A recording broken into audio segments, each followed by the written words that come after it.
A continuación, Noticiero Telesucesos. Clasificación A. Apto para todo público.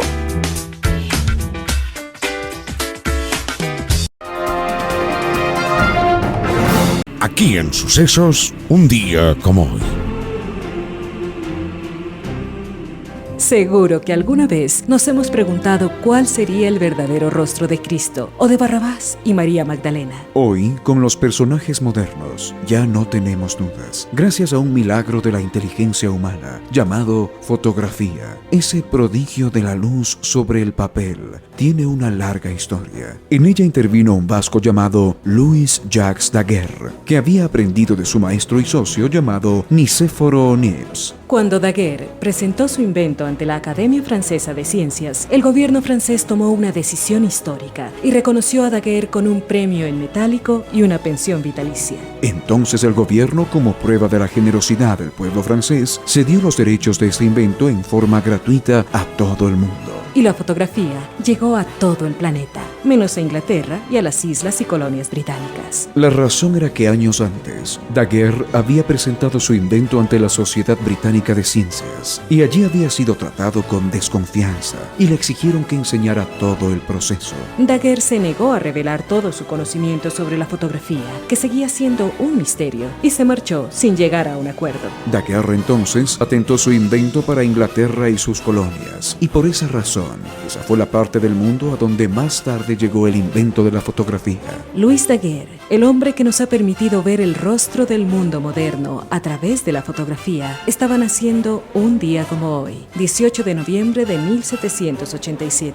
Y desde entonces, el mundo es más conocido y más sorprendente. Aquí en Sucesos, un día como hoy.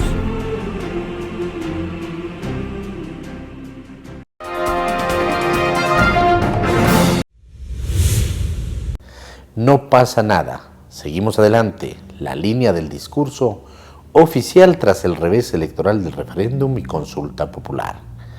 Precios de los bonos de deuda ecuatoriana caen y se prevé más riesgo país tras triunfo del no en la consulta popular. Estados Unidos elimina arancel del 15% a 105 productos de Ecuador, dice el Ministerio de Producción. Gobierno propone pagar en bonos parte de la deuda con los gobiernos autónomos descentralizados. Un noticiero pensado para usted porque se lo merece.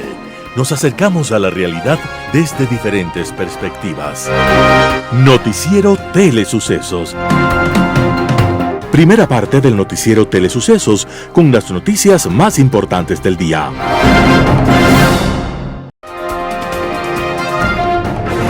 Un noticiero pensado para usted porque se lo merece. Nos acercamos a la realidad desde diferentes perspectivas. Noticiero Telesucesos. Primera parte del noticiero Telesucesos con las noticias más importantes del día.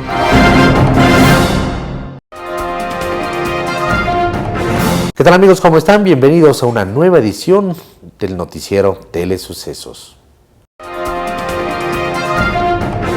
No pasa nada, seguimos adelante. La línea del discurso oficial tras el revés electoral del referéndum y consulta popular. Los resultados difundidos por el Consejo Nacional Electoral ubicaron al no como la opción con mayor respaldo en la consulta popular y referéndum para 4 preguntas planteadas por el presidente de la República, Daniel Noboa, que pretendían la instalación de las bases militares extranjeras, eliminar el financiamiento estatal a los partidos políticos, reducir el número de asambleístas y la instalación de una asamblea constituyente. Pocos minutos después de que el CNE confirmara esta tendencia, Noboa, quien estuvo en Olón, en la provincia de Santa Elena, publicó un mensaje en sus redes sociales. Estos son los resultados. Consultamos a los ecuatorianos y ellos han hablado. Cumplimos con lo prometido, preguntarles directamente. Nosotros respetamos la voluntad del pueblo ecuatoriano. Nuestro compromiso no cambia, se fortalece. Seguiremos luchando sin descanso por el país que ustedes merecen con las herramientas que tenemos. La mayoría de ministros y secretarios de Estado han reaccionado en redes sociales y repostearon el mensaje de Noboa y lo acompañaron con un breve comentario. Sectores de oposición pidieron a Noboa un cambio de rumbo y tener la capacidad democrática de procesar y rectificar su política económica. Se conoció que la disposición del mandatario en materia de comunicación es posicionar el mensaje de que el régimen está trabajando en dar seguridad, salud, empleo, educación, bienestar económico, protección del medio ambiente e inversión extranjera. No se han descartado que haya cambios en el gabinete de ministros e incluso en la directiva y la jefatura de campaña de ADN. Precios de los bonos de deuda ecuatoriana caen y se prevé más riesgo país tras triunfo del no en la consulta popular. Los inversionistas internacionales arrancaron la semana con una señal contundente. El respaldo financiero que había ganado Ecuador en las últimas semanas se evaporó en cuestión de horas, después de que el no se impusiera en las 4 preguntas de la consulta popular y referéndum impulsadas por el presidente Daniel Noboa. Hasta el viernes 14 de noviembre del 2025, el mercado apostó por una victoria oficialista. Esa expectativa había elevado el precio de los bonos y comprimido el riesgo país hasta 644 puntos, su nivel más bajo en meses. Por el resultado del domingo 16 de noviembre, derribó el escenario de estabilidad que se había dado por descontento. En Nueva York, según explicó el periodista y analista económico independiente Sebastián Angulo, a través de su boletín diario bilingüe, un banquero reportó que los bonos ecuatorianos cayeron 2.5 puntos porcentuales en las primeras operaciones. Desde Londres, otro operador habló incluso del descenso a cerca de 4 puntos, una señal clara de que los inversionistas habían apostado por un clean sweep gubernamental. Un clean sweep es un término en inglés que se usa sobre todo en política y en mercados financieros, para describir una victoria total sin excepciones ni restricciones. En este contexto específico, significa que los inversionistas esperan que el gobierno ganara en todas las preguntas, es decir, un triunfo completo que reforzara su poder político y su capacidad de gobernar. Para varios fondos y bancos de inversiones internacionales, el desenlace de la consulta popular representa un golpe político directo para Noboa. Su propuesta de activar un mecanismo constituyente queda cerrada, y con ello la expectativa de ampliar su margen de maniobrabilidad institucional. Estados Unidos elimina arancel del 15% a 105 productos de Ecuador, dice Ministerio de Producción. A través de un boletín difundido por el Ministerio de Producción, Comercio Exterior e Inversiones MPCEI con fecha del 15 de noviembre del 2025, se informa que Estados Unidos modificó su esquema de aranceles recíprocos e incluye 105 productos de origen ecuatoriano para la eliminación inmediata de sobretasa del 15%. El documento detalla que entre los productos que quedan libres de esta sobretasa están café, cacao, piñas, mangos, pitahaya, otras frutas tropicales, jugos de frutas, especias, banano, palmito, plátano, naranja, tomate, entre otros. Esta decisión por parte de Estados Unidos se da particularmente sobre productos que no se producen de manera significativa en su territorio. La disposición entró en vigencia el 13 de noviembre según el comunicado del MPCEI. A cambio de la eliminación de los aranceles, según se detalló el jueves el gobierno de Estados Unidos, el acuerdo marco contempla que Ecuador reduzca o elimine aranceles en sectores clave para los Estados Unidos como maquinaria, productos de salud, bienes de tecnologías de la información y la comunicación, químicos, motores de vehículos y ciertos productos agrícolas. Estados Unidos ha alcanzado acuerdos marcos o previstos al definitivo sobre aranceles recíprocos con Ecuador, El Salvador, Argentina, Guatemala, además con la Unión Europea, Reino Unido, Suiza, Tailandia y Vietnam. También ha anunciado acuerdos de comercio recíproco con Malasia y Camboya y acuerdos de inversión con Japón y Corea. Gobierno propone pagar en bonos parte de la deuda con los gobiernos autónomos descentralizados. El alcalde de Quito, Pavel Muñoz, confirmó este 17 de noviembre del 2025 que el gobierno de Daniel Noboa presentó una fórmula para ponerse al día con las transferencias pendientes a los gobiernos autónomos descentralizados. La propuesta contempla cancelar una parte de la deuda en efectivo y la otra mitad en bonos del Estado. Muñoz explicó durante su informe semanal, Frecuencia Quiteña, que la municipalidad ya analiza la oferta. Afirmó que aunque no es la solución ideal, la ciudad necesita de los recursos y que estos lleguen con urgencia. La decisión final deberá ser aprobada por el Consejo Metropolitano este 18 de noviembre del 2025. La deuda con los gobiernos autónomos descentralizados, que incluye municipios, prefecturas y juntas parroquiales, llega a $815 millones entre enero y octubre del 2025, según datos del Ministerio de Economía y Finanzas, recogidos por el Observatorio de la Política Fiscal. La Asociación de Municipalidades del Ecuador reiteró el pasado 1 de octubre del 2025 su preocupación por la deuda que el gobierno de Daniel Noboa mantiene con los municipios. Según el gremio, el Estado adeuda hace un mes $543.71 millones, a los que se suman $178.18 millones correspondientes a la cuota de septiembre, lo que eleva el monto total a más de $721 millones. La AME advirtió que este incumplimiento compromete la sostenibilidad financiera de los gobiernos locales. Urcuquí, elegida para albergar una estación satelital con una inversión de hasta $10 millones. Un nuevo capítulo en el sueño espacial de Ecuador empieza a escribirse. Esta vez, Astralintú, empresa nacida en el 2020, da un primer paso al conseguir el aporte de capital que necesitaba para levantar una estación que ofrezca servicios a la industria espacial mundial. Astralintú desarrolla soluciones de Ground Station as Service GSaaS que permiten a operadores satelitales de todo el planeta enviar y recibir información con mayor eficiencia y seguridad. En los últimos 5 años la compañía ha buscado un socio estratégico que inyectara capital para impulsar su desarrollo y finalmente apareció. Se trata del Grupo Futuro, que entre otras es propietario de empresas como Salutza, Veris, Seguros Equinoccial, Tecniseguros, Metropolitan Touring, Finch Bay Hotel, Mashpee Lodge, Hortifruit, Enercity e Itulpark. Grupo Futuro decidió colocar una inversión de entre 5 y 10 millones en el proyecto ecuatorial Starter de Stanlutio Space Technologies. Los desembolsos se han programado de manera periódica conforme avance el desarrollo del negocio y las necesidades del proyecto.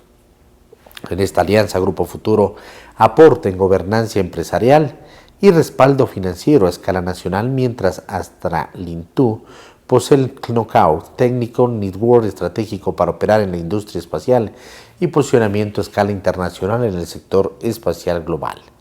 El paso inmediato es la construcción de la Equatorial Station, Ground Station, la primera estación privada de alta capacidad de Ecuador prevista para el 2026. Estará ubicada en Urcuquí, Imbabura, sobre un área inicial de 4 hectáreas con capacidad para expandirse hasta 26 hectáreas. Enjambre sísmico en Galápagos revela posible inicio de proceso eruptivo. El Instituto Geofísico reportó este lunes 17 de noviembre un temblor de magnitud 4.3 que sacudió la isla Fernandina. Horas más tarde, desde las 9 de la mañana, la institución registró un enjambre de sismos con eventos de menor magnitud en el flanco norte de la isla. Esta actividad llamó la atención del equipo técnico por su comportamiento recurrente en los periodos previos a una erupción. Los especialistas explicaron que la secuencia sísmica coincide con los procesos preeruptivos característicos de Fernandina. Señalaron que existe una alta probabilidad de que el volcán esté iniciando un nuevo episodio eruptivo. También recordaron que la isla no tiene asentamientos humanos, lo que descarta riesgos para la población. La institución geográfica anunció que mantiene la vigilancia constante y difundirá cualquier cambio relevante en la actividad volcánica. El monitoreo de esta estación FER2 confirmó el incremento de la actividad desde la madrugada. Los técnicos revisaron los registros sísmicos y verificaron que los eventos se concentran en la misma zona del flanco norte. Además, indicaron que el patrón observado coincide con los episodios previos que han antecedido otras erupciones en Fernandina. La institución insistió en que su equipo sigue atento a cualquier variación, mientras actualiza los reportes de manera continua. La entidad también señaló que continuará evaluando el comportamiento de enjambres sísmicos. Cada registro se procesa en tiempo real para identificar cambios en profundidad, magnitud y ubicación de los eventos. Los expertos recalcaron que estos análisis permiten anticipar posibles escenarios eruptivos y emitir alertas oportunas. Bueno, tenemos observadores nacionales e internacionales, no se le ha cerrado las puertas a nadie, tenemos a los veedores más de 80,000 inscritos que tienen la posibilidad de estar en las mesas en cuanto ya empiece el conteo de votos, tienen todo el derecho incluso de transmitir en vivo con sus equipos electrónicos para que de esa manera desde todos los puntos del Ecuador puedan mirar el conteo voto a voto, que es el parte de la transparencia. Por parte de Policía Nacional tenemos todo el dispositivo necesario para mantener la disuasión y la prevención del delito en las actividades normales del ciudadano. Sin embargo, tenemos otro dispositivo, el cual cuida la parte externa de los recintos electorales, y también tenemos funciones propias dentro de este proceso, como son nuestros policías recolectores y transportadores. Tenemos todo el personal necesario, también de refuerzo, tenemos personal que está listo una vez que termine también todas las actividades del proceso electoral. Así es que la Policía Nacional tiene totalmente planificado y totalmente previsto cualquier tipo de incidente que podamos tener. Reforzadas también algunos lugares geográficos, dada su propia realidad, entonces tenemos todo controlado en este momento. ¿Cómo ha vivido este proceso? ¿Le pareció ágil el proceso como tal y la votación? Para serles sinceros, muy ágil. Los chicos también, los que están en cada mesa, muy gentiles, muy amables. El proceso ha sido muy rápido, las preguntas muy claras, y estamos en esta nueva votación esperando que lo que salga sea mejor para el país. Estamos ya cansados de tanta delincuencia, tanta guerra interna, se podría decir así, y queremos paz. ¿Cómo ha sido el proceso, la afluencia de votantes desde que iniciamos hasta el momento? Claro, en la mañana, por el tema del clima, fue un poquito más bajo que ahora. Ahora como el clima ya está un poco mejor, entonces sí hay un poquito más de afluencia de los ciudadanos. ¿Se maneja todo con normalidad o ha existido tal vez algún inconveniente en la parte logística? En la parte de logística no, solo de pequeños inconvenientes de que se confunden de mesas y eso, pero son cosas que se han solventado y todo ha estado con normalidad. Capitán, ¿cómo ha sido el comportamiento de la ciudadanía durante esta jornada democrática? ¿Han habido incidentes tal vez? Buenos días, buenas tardes. Bueno, al momento no hemos registrado ningún tipo de incidentes ni novedades. La afluencia de la ciudadanía ha sido normal, al momento ha bajado, tuvo una afluencia mayoritaria a partir de las 9 de la mañana hasta las 11 y actualmente está baja. Como podemos visualizar, ya aquí en el centro de mando del Consejo Nacional Electoral se comienzan a visualizar los resultados preliminares de estos comicios. Vamos observando que se pueden mirar ya las diferentes provincias del Ecuador: Los Ríos, Manabí, Morona, Santiago, Napa, Orellana, Pastaza, Tungurahua, Sucumbío, Santo Domingo de los Áchilas, Santa Elena y Pichincha. Ya comienzan a mostrarse los primeros resultados de esta jornada democrática de referéndum y consulta popular 2025. Guillermo, buenas noches. Estamos en vivo justamente para la comunidad de Telesucesos. Quiero que usted nos dé la lectura. ¿Cuál es su lectura a los actuales resultados que estamos viendo, en los cuales la ciudadanía le ha dicho que no en las 4 preguntas al presidente nacional? Bueno, primero nosotros asumimos con absoluta humildad, este es un triunfo ciudadano, un triunfo del pueblo ecuatoriano. Y por otro lado también decirle que esto es una llamada de atención al presidente de la República. No se puede gobernar desde el autoritarismo, no se puede gobernar a la espalda del pueblo ecuatoriano. Así es que en ese contexto, para nosotros es un triunfo del pueblo ecuatoriano, un triunfo ciudadano. Guillermo, ¿cuáles fueron los principales factores que intervinieron para que hoy tengamos estos resultados? Bueno, primero digamos, la palabra del presidente de la República está deslegitimada, la gente no le cree. No se olvide que él dijo que no iba a tocar el diésel, hizo lo contrario. 2, dijo que no iba a incrementar el IVA del 12 al 15%, hizo lo contrario, pero que además este incremento del IVA iba a ser destinado para reducir los niveles de violencia en este país. Al contrario, se han incrementado. Entonces, yo creo que el señor presidente de la República seriamente tiene que cambiar su actitud y su forma de gobernar con el pueblo ecuatoriano. Muchas gracias, Guillermo. Estamos transmitiendo, como ustedes pueden ver, acá desde el centro de mando del Consejo Nacional Electoral.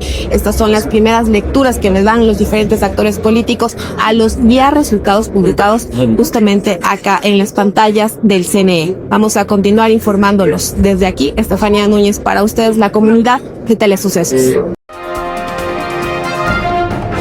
Como ocurre recurrentemente, retorna el manido tópico de las excusas que el gobierno mexicano le exige a España por la conducta que unos conquistadores peninsulares del siglo XVI tuvieron en su empresa de subyugación del imperio azteca que dominaba buena parte del México actual. El sonsonete de la disculpa por lo ocurrido hace medio milenio, por ridículo que parezca, ha agriado las relaciones en pleno siglo XXI de dos países cuyas afinidades se basan en una cultura, un lenguaje y una religión compartida que ha florecido en expresiones tan diversas como el culto a la Virgen de Guadalupe, el bolero, la ranchera o la brillantez literaria, en castellano por supuesto, de un Carlos Fuentes, de Octavio Paz, de Juan Rulfo, de tantos personajes de las letras y las artes que han situado a México como referente cultural de Hispanoamérica. Cuando en 2019 el presidente López Obrador hace su pedido al rey de España de disculparse por lo ocurrido durante la conquista, se asumió que se trataba de un recurso retórico para marcar unas posturas ideológicas que lo distinguieran ante la comunidad mexicana e iberoamericana, como una extensión de lo que había ya ocurrido al recordarse el 5º centenario del descubrimiento, no como el evento decisivo que fue al desvelar un nuevo mundo, posiblemente el más significativo evento de su época, si no de todas, por las consecuencias que tendría para el mundo desde entonces, sino dándole una connotación de confrontación con el calificativo amargo de 500 años de resistencia. Tal presunción se vio desmentida al mantenerse este discurso en el tiempo, con la decisión de López Obrador en 2022 de pausar las relaciones con España y con las compañías españolas para finalmente excluir al rey de España, quien es el jefe del Reino de España, de la invitación al cambio de mando del presidente López Obrador a Claudia Sheinbaum, la nueva presidenta electa. Como era obvio, el gobierno español, ante una grosería semejante, se negó a asistir con ninguna representación a los actos de transmisión de mando. Con razón, se destacó que el rey había asistido a todos los cambios de mando anteriores en México, incluido el de López Obrador, quien al parecer en aquel momento no había caído en cuenta de las ofensas por las que más tarde exigiría excusas. No solamente se las pidió a España, sino también a la Iglesia Católica, que por medio del Papa Francisco expresó unas disculpas por el maltrato y exclusión por parte de miembros de la Iglesia en perjuicio de los indígenas mexicanos. Una exposición de política pontificia que reduce el papel de la Iglesia a una complicidad con unos desalmados criminales que se solazaban asesinando y vejando a indefensas poblaciones. La postura del gobierno español en ese momento fue harto más coherente que la del Vaticano, pues no podía entrar en una discusión bizantina acerca de algo ocurrido hace siglos, donde participaron personas con cosmovisiones y en circunstancias que no tienen ninguna relación con las realidades actuales ni en España ni en México, y menos aún condicionada a un chantaje como el propuesto por López Obrador al amenazar a las compañías españolas que operaban en México con su vago pausar de las relaciones que, según palabras del mismo López Obrador, sería su relevo quien las debería reencauzar. La moda de las disculpas por el pasado, cercano o lejano, de poco sirven, más allá del posicionar un relato interesado sobre algún hecho. Por tal razón, las recientes expresiones del ministro de Relaciones Exteriores español, el señor Álvarez, al lamentar el dolor e injusticia causados, dando un viraje a la postura del propio presidente del gobierno de España, el señor Sánchez, que respecto de la descortesía de López Obrador al no invitar al rey, la tildó de incomprensible. Aparentemente, deberemos asumir que ahora sí la comprende. De ser así, cabría preguntarse, siendo la moda que al parecer adopta ya oficialmente el gobierno español sobre las disculpas, ¿para cuándo podría esperarse la demanda española de disculpas al rey de Marruecos por los sufrimientos y daños que la invasión y conquista de buena parte de la España actual en el siglo VII por apoyar y servir de base a los ejércitos islámicos encargados de tal tarea? Así como a las posteriores invasiones de almorávides y almohades en los siglos siguientes. Estará ya lista la demanda española contra Siria, desde donde la orden para tal ofensiva, dictada por el califato omeya, provino. ¿Demandará el gobierno español a Turquía por los sufrimientos de los cientos de miles de personas secuestradas y esclavizadas por piratas berberiscos a órdenes del emperador otomano? ¿Demandará disculpas a Italia por las infames acciones cometidas por las legiones romanas durante la conquista de lo que hoy es España? Para mantener la sindéresis, estará ya preparada la carta de disculpas de la señora Sheinbaum para las víctimas del imperialismo mexica, los totonacas, tlaxcaltecas o mayas, sacrificadas a unos dioses particularmente sanguinarios en unos números aterradores. Tan solo en el Templo Mayor, en la capital azteca Tenochtitlán, tras la derrota ante las fuerzas combinadas de varios pueblos nativos y de las tropas de Cortés, se estableció que había entre cráneos completos y fragmentos cerca de 60,000 víctimas, ritualmente sacrificadas por el expeditivo método de abrirles el pecho por medio de cuchillos de obsidiana para arrancarles luego el corazón y ofrecérselo a los dioses. El resto del cuerpo era devorado por la gente. Resulta harto llamativo que en la historiografía mexicana las víctimas que se rebelan contra un imperio que les imponía una cuota anual de personas para ser sacrificadas son vistas como traidores contra ese imperio. Una concepción abominable por la cual se asume que cualquier violencia o brutalidad al venir desde un poder central superior debe ser mansamente aceptada por otras comunidades. Cabrían reflexiones en esta línea para entender el culto a la muerte que sobrevive en varios sectores de la sociedad mexicana actual, particularmente en los cárteles del crimen organizado, donde es fácil observar los paroxismos de violencia entre sí y contra la comunidad que regularmente suceden en México y que ciertamente merecerían mucho más que los reclamos de disculpas al Vaticano o a España. Que el gobierno mexicano empiece por disculparse con sus propios habitantes por una violencia devastadora que se cobra cerca de 200,000 personas al año, a vista y paciencia de unas autoridades que prefieren mirar a otro lado, hacia España o el Vaticano, para exigir unas disculpas que a ellas se les atraganta ofrecer.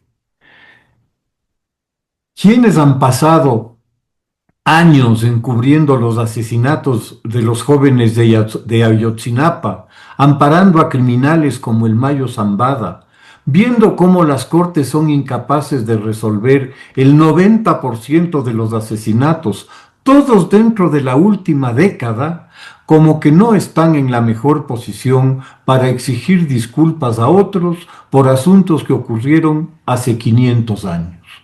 Caridad empieza por casa. Muchas gracias. Ecuador solicitará a España extradición de alias Pipo, líder de los Lobos. El ministro de Defensa Nacional, Giancarlo Lofredo, confirmó que Ecuador solicitará la extradición de Wilmer Chavarría, alias Pipo, máximo líder de la organización criminal Los Lobos, detenido el domingo en Málaga, España. Tras la captura de alias Pipo, máximo líder de los Lobos, en España, las autoridades de Ecuador ya preparan la solicitud para su extradición. Así lo confirmó el ministro de Defensa, Giancarlo Lofredo, quien también anunció las probabilidades para su encarcelamiento. Esto mientras la Fiscalía ya anunció el procesamiento del líder de los Lobos por fraude procesal, esto porque habría fingido su muerte. Lofredo señaló que alias Pipo probablemente será recluido en la nueva cárcel de máxima seguridad que impulsa el presidente Daniel Noboa, denominada del Encuentro. El ministro señaló que la captura fue posible gracias a la efectiva cooperación internacional con España. Recordó que Pipo es responsable de al menos 400 muertes en el país. El líder criminal había fingido su muerte en 2021 para evadir a las autoridades y salir de Ecuador. Bajo el mando de Pipo, los Lobos se consolidaron en los últimos años como la organización delictiva más fuerte de Ecuador, desplazando a los choneros, quienes históricamente habían dominado el crimen organizado hasta finales de 2020. Cancillería de Ecuador abre cupos para iniciar una carrera de servicio público en el exterior. Una nueva oportunidad de estudio para profesionales se abre en Ecuador. La Cancillería lanzó este 17 de noviembre de 2025 una convocatoria dirigida a profesionales que deseen iniciar una formación diplomática o una carrera de servicio público en el exterior. Con un concurso de mérito y oposición, 20 profesionales serán escogidos para tomar un curso que da un impulso al servicio exterior ecuatoriano y al fortalecimiento de su institucionalidad. Los profesionales podrán formarse para el ingreso en la sexta categoría, tercer secretario. El curso se dictará en la Academia Diplomática Galo Plaza Lazo desde 2026. Los requisitos para aplicar a uno de los cupos son certificado de registro de un título académico de tercer nivel otorgado por la CENESID a través del Sistema Nacional de Información de la Educación Superior del Ecuador. Certificado de conocimiento de un idioma extranjero nivel C1 del Marco Común Europeo. Cédula de identidad que dé cuenta de la nacionalidad ecuatoriana y mayoría de edad. Las inscripciones serán en línea y sin ningún costo desde el martes 25 al jueves 27 de noviembre. Las postulaciones serán del viernes 28 de noviembre al martes 2 de diciembre. Los detalles de la inscripción se deben revisar en la página web Cursos Sexta Categoría de la Cancillería. IES aclara que solo anticipó la pensión de los jubilados, no el 13º sueldo. El anuncio hecho el 7 de octubre de 2025 por la ministra de Trabajo, Ivonne Núñez, dejó una idea instalada entre miles de jubilados, que el IES adelantaría también la 13ª pensión conocida como bono navideño para dinamizar el consumo durante el Black Friday y el Cyber Monday. La idea era buscar impulsar la actividad económica antes de las fiestas de Navidad y fin de año, y coincidentemente se programó para 2 días antes de la consulta popular y el referéndum del 16 de noviembre. Pero la expectativa chocó con la normativa. El pasado 14 de noviembre lo que sí ocurrió fue que se adelantó el pago de la pensión que reciben un poco más de 700.000 jubilados del IES, pero mucha gente confundió ese pago con el décimo. La razón de que no se adelantara el décimo, como sí se hizo con los empleados de la función ejecutiva y de 150 empresas privadas, es que la ley vigente expresamente lo prohíbe. La Ley de Seguridad Social establece que la 13ª pensión debe ser pagada exclusivamente en el mes de diciembre sin posibilidad de anticipos. Por eso, aunque el gobierno impulsó un adelanto para trabajadores públicos, los jubilados del IES deben recibirlo en los plazos tradicionales. En cambio, la Ley Orgánica de Servicio Público permite que las entidades acrediten este pago hasta el 24 de diciembre, lo que abre una puerta a hacerlo antes. Por eso, desde el IES se optó por pagar las pensiones el 14 de noviembre, es decir, 6 días antes del 20, que normalmente es la fecha donde se hace el desembolso. Para este pago anticipado, desde el IES se informó que se necesitaron $345 millones.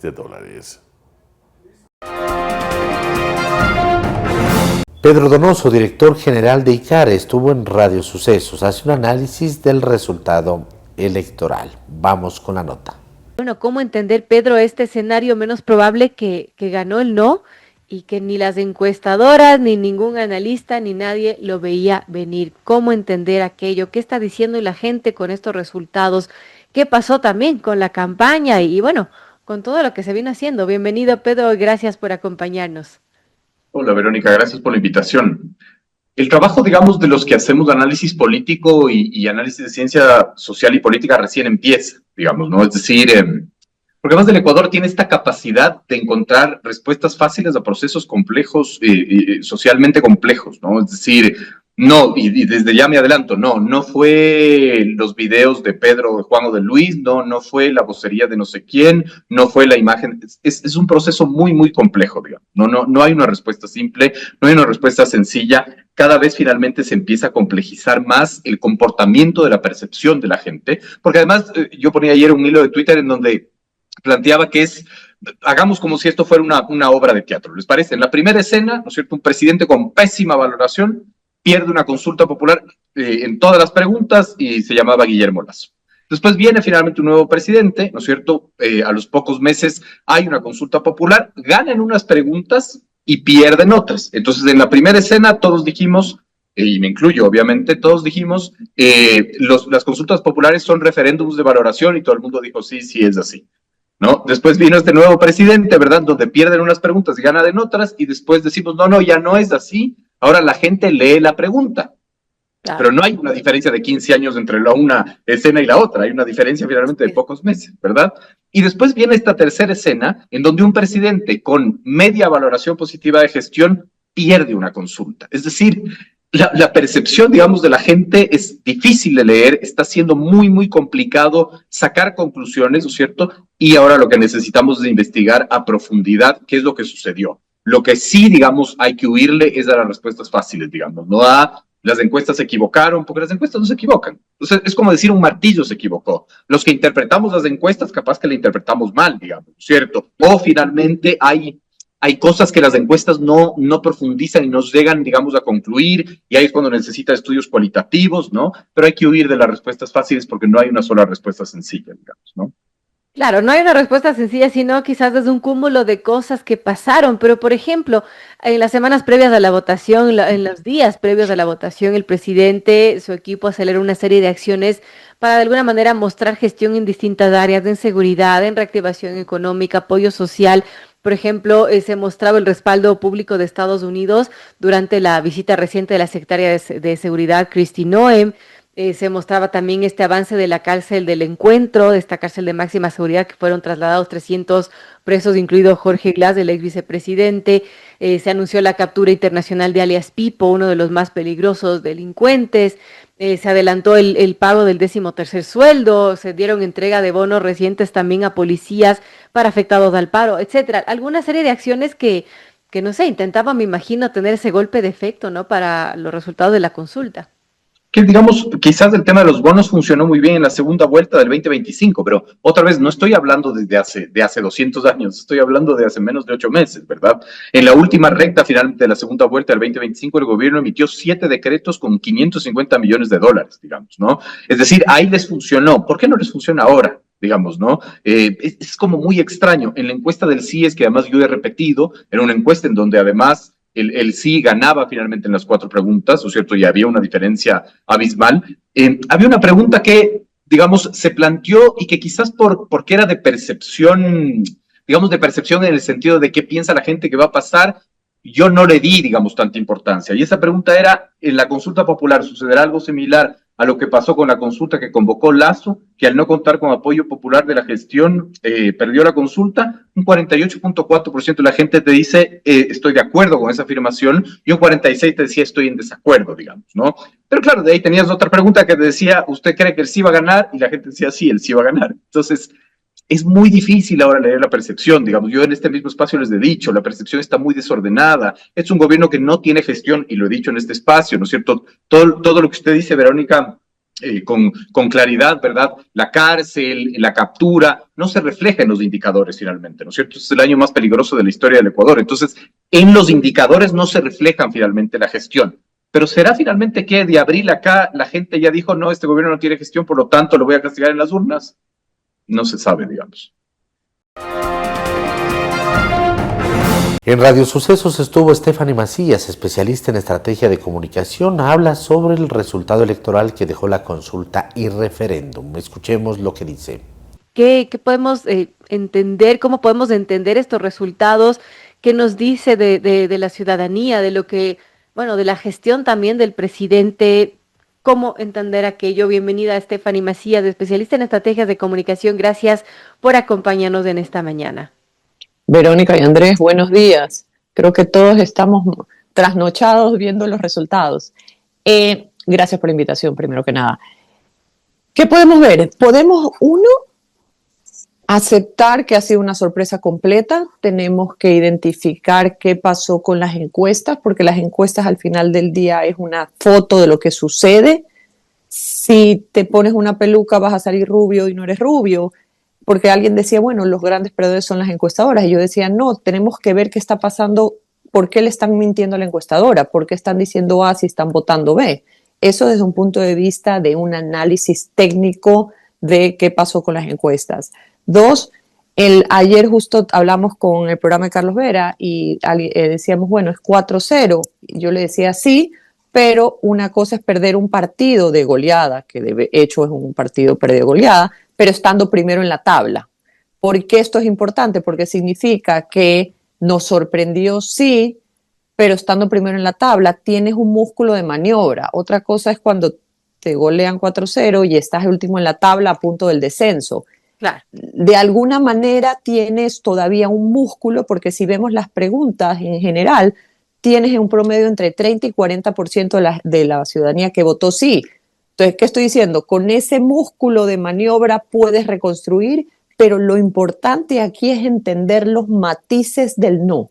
Porque si bien, me estoy poniendo un poco técnica, pero si bien la respuesta es no, hay un no rechazo, hay un no castigo, hay un no así, hay un no las formas, hay un no en los tiempos, y eso va a ser importantísima como una retroalimentación para el gobierno, para entender que el no es no en todas partes. Hay que volver, creo que de una manera pragmática, una lectura profesional para lograr entender cuáles son estos matices del no provinciales, ciudades, demografías, jóvenes, mujeres, hombres, porque si bien es cierto es un mensaje de quiero que me escuches, hay un malestar, cuidado, solo escucho una parte y no otra. Claro. Entonces, eso es importante, entender ese no, qué representa ese no para cada uno de los ciudadanos. Y eso creo que va a ser un reto y un trabajo minucioso del cuarto de guerra del presidente para que logre hacer una lectura global y entender, es que claro, yo mientras que hablo pienso, sí, no es no. No necesariamente no tiene matices y hay que entenderlos. En Impacto Informativo, Francisco Rivadeneira, exministro de Comercio, habla acerca del acuerdo arancelario entre Ecuador y Estados Unidos. Escuchemos lo que opina. El día de ayer la Casa Blanca anunció un acuerdo con el Ecuador en el área arancelaria, donde parte medular de esto fue un comunicado donde el gobierno de los Estados Unidos dice, dado el compromiso del Ecuador de tomar pasos significativos para avanzar hacia una relación comercial más recíproca, los Estados Unidos eliminarán sus aranceles recíprocos sobre ciertas exportaciones calificadas del Ecuador hacia los Estados Unidos. Hoy, hace pocos minutos, se acaba de conocer que la administración Trump eliminó el arancel del 15% para el banano y el cacao del Ecuador, entre otros productos entre los cuales está el café y el té, las frutas tropicales y zumos de frutas, los fertilizantes, las naranjas y los tomates. Es decir, este proceso avanza rápidamente. Francisco, bienvenido. Bueno, muy buenas noches, Edgar. Antes que nada, un afectuoso saludo a ti y a Radio Forever. Muchas gracias por Radio Sucesos. Mis disculpas por la gentil invitación y un cordial saludo también a todos los que nos están escuchando esta noche. Bueno, la verdad, como tú lo mencionas, es un tema que está permanentemente actualizándose y cambiando de minuto a minuto, entonces hay que estar pendiente de todas las novedades que se dan alrededor del tema. Estoy a las órdenes. Coméntame. Bueno, Pero si es que ya existe esta decisión de los Estados Unidos, entendemos, de regresar a los anteriores aranceles, o por lo menos eliminar el 15% para el banano y el cacao, que son productos bandera del Ecuador, ¿qué es lo que habrá hecho el país como para que Trump tome esta decisión? Bueno, en base a lo que tú acabas de mencionar, que son noticias de último momento, se añade un elemento adicional que creo que vale la pena discutirlo, mencionarlo en esta conversación contigo y con quienes te escuchan. Bueno, primero, antes que nada, da la sensación que esta decisión de reducir los aranceles a todos estos productos que tú acabas de mencionar, que fundamentalmente son productos que no son producidos en los Estados Unidos, o que los producen en cantidades inferiores básicamente a la demanda, o que sirven básicamente de insumos para la agroindustria americana. Es una decisión que no está dirigida exclusivamente al Ecuador, sino que es una decisión general que gira más alrededor de el desencanto que tiene la población norteamericana hacia las decisiones que ha tomado el gobierno del presidente Trump en lo económico, que ha llevado justamente, entre otras cosas, a través de la utilización de la imposición de aranceles, a un aumento de la inflación y el costo de muchos productos de los Estados Unidos. Este malestar se habría manifestado claramente en las derrotas significativas que han tenido los republicanos en algunos procesos electorales a nivel de estado, como es el caso del estado de Virginia, el caso emblemático de Nueva York o en California, donde básicamente los demócratas ganaron de manera aplastante. Entonces, parecería que una de las razones, porque siempre es multicausal, como tú sabes, no hay una sola razón, es que esto es un esfuerzo por parte del gobierno del presidente Trump para bajar el precio de muchos de estos productos que se consumen diariamente en los Estados Unidos, ¿no?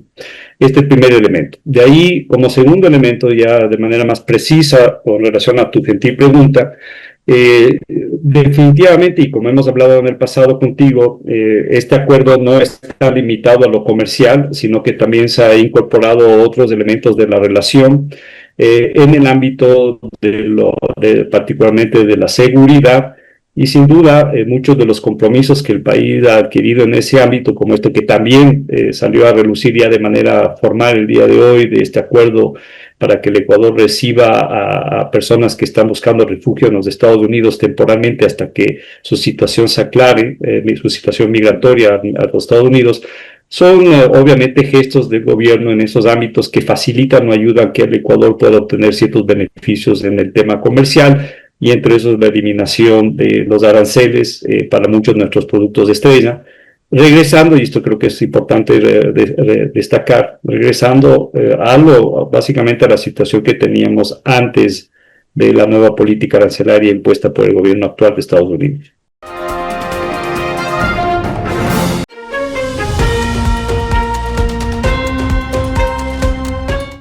Shakira, sacar provecho a la oportunidad. Artículo de Martín Pallares publicado en Diario El Expreso. Lo ocurrido en Quito con la visita de Shakira no solo fue extraordinario por el inmenso movimiento económico generado en una ciudad deprimida, ni por el impulso emocional que tanto necesitan los quiteños. También obliga a las autoridades nacionales y municipales a replantear el régimen tributario que pesa sobre los espectáculos. Está claro que el dinero que ingresó directamente a la economía local durante los 3 días de conciertos tuvo un impacto mucho más potente y beneficioso que cualquier monto que municipios o gobiernos puedan recaudar con impuestos a los espectáculos públicos. Es, de hecho, más probable que lo recaudado termine en gasto corriente que solo alimenta la estructura burocrática municipal, que en la economía real, la de una familia pobre que vive de vender comida callejera, o recuerdos del concierto como pelucas, cintillos o afiches. El ejemplo internacional es ilustrativo. El Eras Tour de Taylor Swift reactivó de modo sustancial las economías de varias ciudades de Estados Unidos, al punto de que surgieron términos como Swiftonomics o Taylornomics para describir su impacto. Un estudio determinó que solo 2 conciertos en Colorado aumentaron en $140 millones el PIB estatal. En Chicago, las autoridades reportaron un récord histórico de ocupación hotelera, 97%, durante las fechas de sus presentaciones. Lo de Shakira en la región no fue distinto. En Bogotá, según autoridades colombianas, sus conciertos generaron alrededor de $35 millones solo en el primer trimestre del 2025. El impacto se distribuyó en alimentos, bebidas, transporte, souvenirs y un efecto multiplicador en comercio, servicios y logística. En Medellín, en abril del 2025, la presentación dejó entre 11 y 12.4 millones de dólares. En Quito, el fenómeno se repitió. Estimaciones oficiales hablan de entre 40 y 50 millones de dólares generados, con la mayor ocupación hotelera en 10 años, 90%. Todo esto en una ciudad que precisamente necesita actividad económica urgente. Con estos antecedentes, crear estímulos tributarios que faciliten la llegada de espectáculos de gran escala no es solo razonable, es indispensable. Podría ser incluso algo mucho más necesario y urgente que ciertas decisiones políticas y mucho más barato, claro está. Artículo de Martín Payares publicado en Diario El Expreso. 4 veces no, la primera gran derrota del gobierno. Santiago Basabe, primicias. En Ecuador, las consultas populares siempre han sido un termómetro de la popularidad de los presidentes y una evaluación general de sus gobiernos. Esta no es la excepción. El país mayoritariamente le ha puesto un alto a la gestión de Noboa y de su entorno. Es el momento, por tanto, en el que el presidente tiene que revisar lo que ha hecho bien para profundizar los cambios y lo que ha hecho de forma deficiente para tomar los correctivos. Si no asume de esta forma el no de esta noche, mañana, más temprano que tarde, las alarmas de la movilización social y la furibunda oposición política estarán rondando Carondelet. Hay que recordar que los aliados están allí, en primera fila, cuando las cosas marchan viento en popa, pero suelen ser los primeros en abandonar el barco cuando el temporal no acompaña. A este gobierno lo reorienta Noboa y nadie más que él. Si hay una apertura del gobierno a valorar críticamente la derrota del fin de semana, por ejemplo, en las próximas horas el país debería tener una crisis de gabinete ministerial. Urge una reingeniería tanto en la distribución territorial de las secretarías de Estado como una renovación de la conducción en los principales sectores de la vida pública. Si no se leen los resultados en clave de rechazo a la política social, la de salud a la cabeza o la gestión de la seguridad, Ministerio de Defensa Nacional como primer punto álgido, entonces el gobierno tendrá otros traspiés en el futuro inmediato. No se trata solo de las seccionales que se avecinan, sino también de la rearticulación de la organización social en sus diferentes frentes. A la par, el gobierno requiere, ahora más que nunca, un relato político que lo identifique. Hasta el momento nadie sabe cuál es la orientación que el presidente quiere dar a la política o a la economía nacional. Definir a Noboa como un neoliberal es un flaco favor al pensamiento surgido del consenso de Washington porque lo que se ha visto hasta ahora en general camina por una senda muy distinta. En la misma línea, enmarcar al presidente como estatista o socialdemócrata tampoco es justo, pues las declaraciones y acciones del gobierno en muchos aspectos van en contramano de esa línea de pensamiento. Noboa a la fecha no es Milei y tampoco Bukele, no es liberal ni conservador. Así no es posible generar política pública. Por ello, si este apabullante no se lo mira con ojos críticos, el gobierno debería pensar ya en la necesidad de un ideario político y en tener presente que las redes sociales y la parafernalia de la comunicación malentendida son solamente el medio, no el fin. Sin ideas políticas de por medio, pronto el rechazo de esta consulta popular se puede exteriorizar en una forma más contundente, no solo para la popularidad del presidente, sino para la estabilidad de su gobierno. Basta ver cómo terminaron los gobiernos con consultas populares fallidas para que la actual administración tome los recaudos del caso. Como consecuencia natural de lo ocurrido en las urnas, trasladar la responsabilidad de la gestión del gobierno a la Constitución de Montecristi o a la Corte Constitucional ya no será una alternativa. Noboa requiere reinventarse a la brevedad y si en este proceso kafkiano intenta señalarse a su principal opositor político, la Revolución Ciudadana, como autor primario de los males del país, pues habrá que concluir que el no de esta elección ha sido relativizado al máximo. Acá la gente ha dicho que está descontenta con el gobierno y nada más que eso. El electorado, dicho claro y fuerte, le ha expuesto al presidente que desaprueba su gestión, que le fastidian las poses y trivialidades de sus funcionarios, que le enardecen los abusos y los intentos de coartar la opinión contraria. Luego de la evaluación, al presidente le vendrá bien un momento de autocompasión también. Le quedan más de 3 años de gobierno y la oportunidad de enmendar y sacar al país adelante. Ha perdido una batalla, y en los peores términos, pero la vida política sigue. Si hay intención de cambiar, que es lo que se espera en la ciudadanía, el gobierno puede tomar un mejor rumbo. Ojalá los comensales de Carondelet no hagan lo suyo y le vendan al presidente una idea distorsionada de lo ocurrido en este proceso electoral. Noboa está a tiempo de enmendar y evitar que esto solo sea un preludio de peores momentos. Santiago Basabe, Primicias.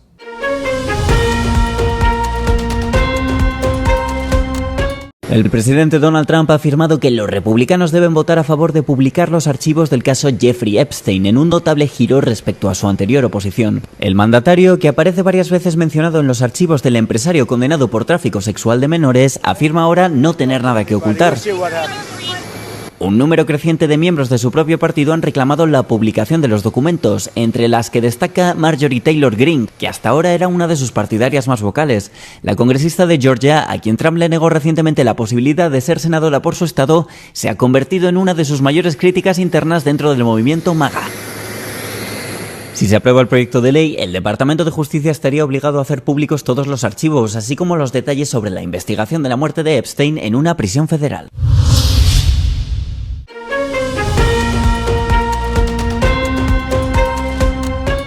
La exministra de Trabajo Janet Jara, candidata del bloque izquierdista que llevó al actual presidente Boric a la presidencia, ha obtenido una estrecha ventaja sobre el candidato de extrema derecha José Antonio Cast en la primera vuelta de las elecciones presidenciales de Chile. Jara obtuvo este domingo menos del 27% de los votos frente al casi 24% de Cast, por lo que se celebrará una segunda vuelta el 14 de diciembre. Jara se enfrenta a un reto, y no solo por el estrecho margen de ventaja, sino porque el resto de candidatos de derechas eliminados de la contienda suman más de un 40% de apoyos. El populista Franco Parisi, que apela a una base desideologizada pero con políticas claramente derechistas, obtuvo mejores resultados de lo esperado, con aproximadamente el 20% de los votos y quedando en tercer lugar. Otro 14% fue para Johannes Kaiser, el libertario más a la ultraderecha que Cast, quien ha llegado a defender la dictadura de Augusto Pinochet. La tradicional coalición de centro-derecha de Evelyn Matei obtuvo alrededor del 12% de los votos, siendo la gran perdedora de la noche. Aunque las cosas se ponen difíciles para Jara, no está garantizado que toda la derecha se decante por Cast. Varios votantes de Kaiser y Matei entrevistados en los colegios electorales han asegurado que se negarán a apoyar a Cast por sus ideas ultraconservadoras.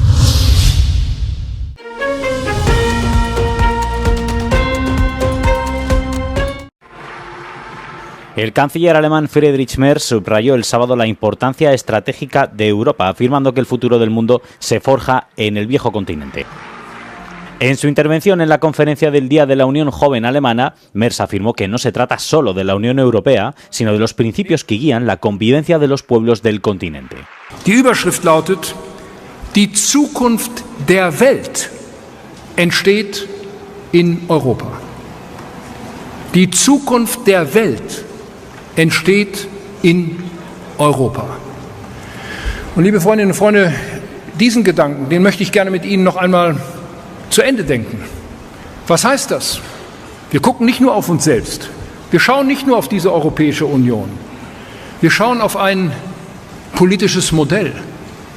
Wir schauen auf ein Prinzip. Wir schauen auf grundlegende Entscheidungen, wie wir miteinander leben wollen. La conferencia de la Unión Joven, en la que Merz intervino el sábado, ha sido durante mucho tiempo una base de poder para el canciller alemán, pero la ala juvenil del partido del canciller se opuso a Merz en la propuesta de reforma de las pensiones que estudia el Parlamento. Según Merz, que reafirmó su apoyo, es importante como canciller y líder del partido de la CDU tener en cuenta las necesidades de las personas mayores.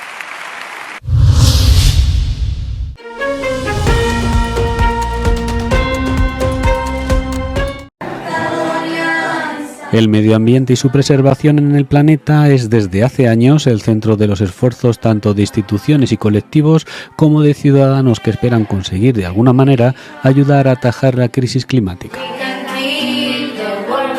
En Chipre, una iniciativa de la Unidad de Educación para el Medio Ambiente y el Desarrollo Sostenible, tras años de esfuerzo, parece estar dando resultados. La acción ecologista de esta organización pretende activar a las comunidades de niños, escuelas y plantas de su entorno para que planten plantas y árboles en sus actividades educativas, creando un nido verde dentro de su vecindario. Θέλουμε τα σχολεία μας να αποτελέσουν χώρους κλιματικής ανθεκτικότητας, τα οποία θα βελτιώσουν και τη μαθησιακή απόδοση και επίδοση των μαθητών, αλλά ταυτόχρονα θα τους παρέχουν και ευκαιρίες αλληλεπιδραστικής μάθησης, αλλά και ψυχαγωγίας. La acción Greening ha sido acogida tanto por las escuelas y los alumnos como por las familias que viven a su alrededor. Padres y abuelos se acercan aún más a los niños trabajando juntos por un futuro mejor y más verde. Αυτό που μου άρεσε περισσότερο ήταν το φύτεμα που συνεργαστήκαμε όλων των σχολείων και σε άλλες μέρες και φτιάξαμε ένα ωραίο αποτέλεσμα. Με 6 εγγόνια εδώ στο Δημοτικό, σίγουρα είμαι πρόθυμος για ό,τι μου ζητήσουν να έρθω να βοηθήσω και είναι η χαρά μου να είμαι μαζί τους στο έργο που κάνουν. Η συμμετοχή μου σε αυτό το project άλλαξε την αντίληψή μου για το περιβάλλον με αρκετά θετικό τρόπο. Με έκανε να καταλάβω τη σημασία του περιβάλλοντος και πόσο μεγάλο ρόλο παίζει στη ζωή μας.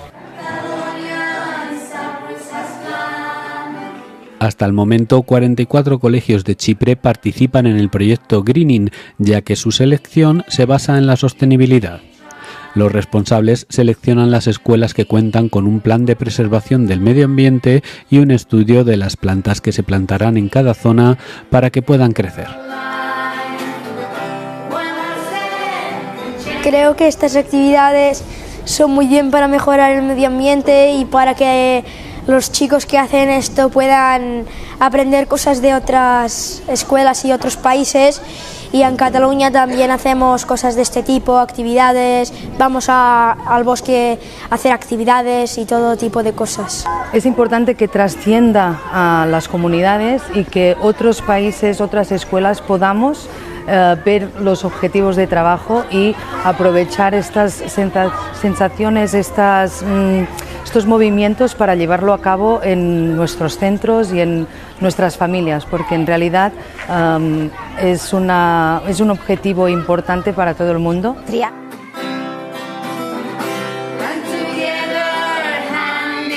Organizaciones como la ONU, la UNESCO y países como Grecia, Serbia y los Países Bajos, entre otros, se han interesado por el proyecto, que cuesta unos 500.000 euros al año.